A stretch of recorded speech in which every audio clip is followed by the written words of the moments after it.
Well, I think the Donte Williams, I think his ceiling, if he wants to stay at USC, is defensive coordinator, and I think he certainly took a forward step in that regard. Now, obviously, the decision he made was as a head coach, not as a defensive coordinator, allowing Jackson Dart to get that 4th and 9 play late in the first half. But nevertheless, it shows his leadership. It shows his good game day judgment. So he certainly took a step in the right direction if he wants the USC coordinator job, defensive coordinator job under the new head coach. But I still think that being head coach is out of the question because USC has a tortured, tangled history with the idea of promoting an interim head coach. That, after all, is what Clay Helton was in 2015 when USC elevated him to the permanent head coaching position. So I still think that Williams' ceiling is defensive coordinator, but he took a step toward that. Like he came closer to achieving whatever goals he wants in the coaching marketplace. So that's significant. And I think we talked last week about, the defense. Like if you're a defensive guy, such as Luke Fickell, you need to be strong on the offensive side of the ball. So Cincinnati's offense did not look very good against Indiana. And I know that Cincinnati came back to win that game, but for anyone who's following various USC head coaching candidates with their teams this season, such as Luke Fickell, you will know that if in that game against Indiana, Indiana's All-American linebacker, Micah McFadden, was ejected on a very dubious targeting call.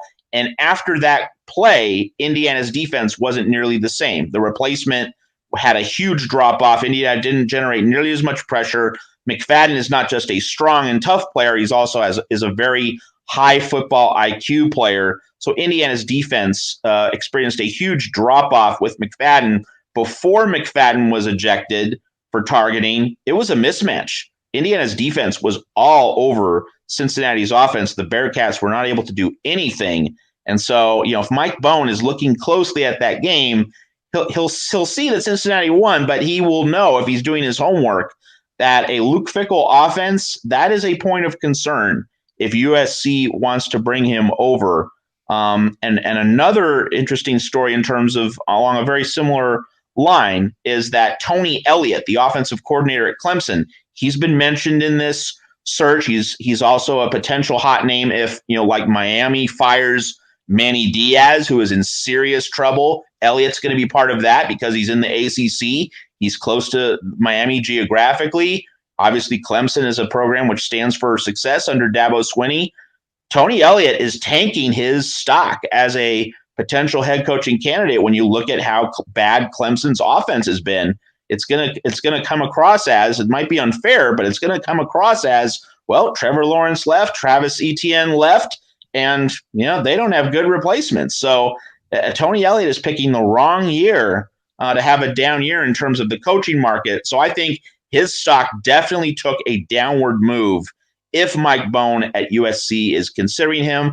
I think the top three is still pretty stable. Fickell, Franklin, and Matt Campbell. I think that's still the top three. Again, I don't have a precise order, but I certainly think that's the top tier of realistic candidates.